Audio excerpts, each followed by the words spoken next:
Reagan was absolutely right. Instead of policies that make it harder for Americans to rise, let's lower the hurdles to upward mobility. That's what the American idea is all about. You know, in the midst of the joys and the sorrows of our everyday lives, I think that we sometimes forget why America was considered such an exceptional nation at its founding and why it remains so. To me, the results of the founders' exceptional vision can be summed up in a single sentence. Throughout human history, the American idea has done more to help the poor than any other economic system ever designed. Americans, guided by our ideals, have sacrificed everything to combat tyranny and brutal dictators. We've expanded opportunity, opened markets. We've inspired others to resist oppression. We've exported innovation and imagination. And we've welcomed immigrants seeking a fresh start. Here in America, unlike most places on earth, all citizens have the right to rise. What we're trying to accomplish today with the passage of this third stimulus package is to create jobs and help the unemployed.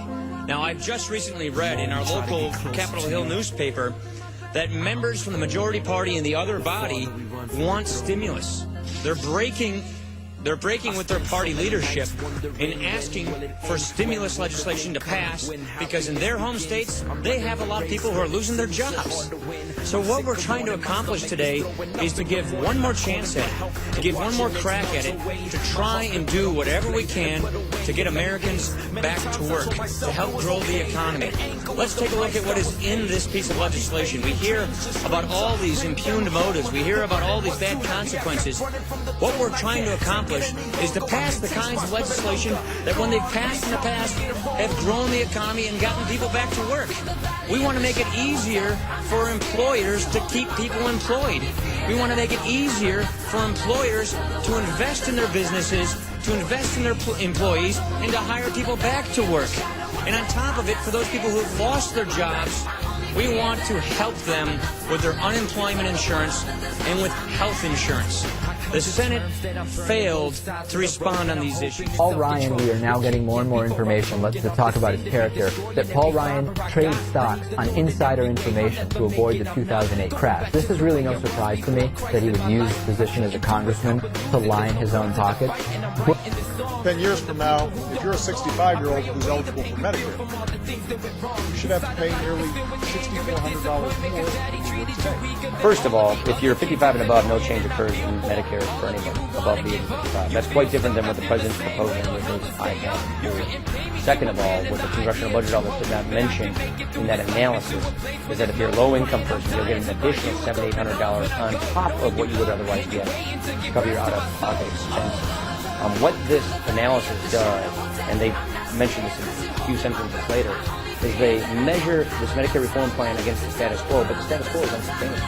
Measuring against an unsustainable status quo is really a fiscal sentence. Even the president acknowledges that Medicare can't keep growing at the rate that it's growing at in the future.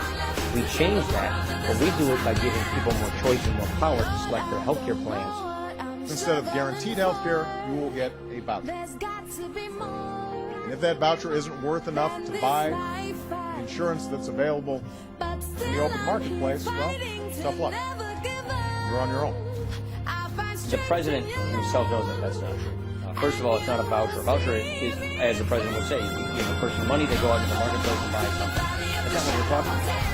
Medicare will have Medicare-approved plans, just like it works today, whether it's Medicare supplemental coverage, whether it's Medicare Advantage, whether it would work like a Medicare Part D benefit. Medicare has years of experience of providing comprehensive health coverage plans that are private and compete against each other for Medicare beneficiary cases. A person cannot be discriminated against based on who they are or how sick they are. With Medicare offers a plan, they have to take everybody. This is a plan that they will select, and then Medicare will subsidize their plan. More if they're poor, more if they're sick, less if they're wealthy. This does not work in any way, shape, or form like what the president is suggesting. And this is why the term demagoguery is thrown around by the president's rhetoric. This is why people in the past have decided not to take on these reforms because other irresponsible politicians will turn this into a political weapon and use them against them. It's scarcity. You have differences. You have differences of viewpoints. You have different ways of handling things. But I think that they are certainly 100% on the same page and on the same path relative to saying that we have to reform Medicare, offering options like vouchers and things like that, and opportunities for.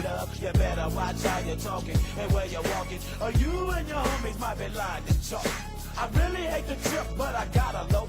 As they croak, I see myself in the pistol smoke. Fool, I'm the kind of G the little homies wanna be like, on my knees in the night, saying prayers in the street light.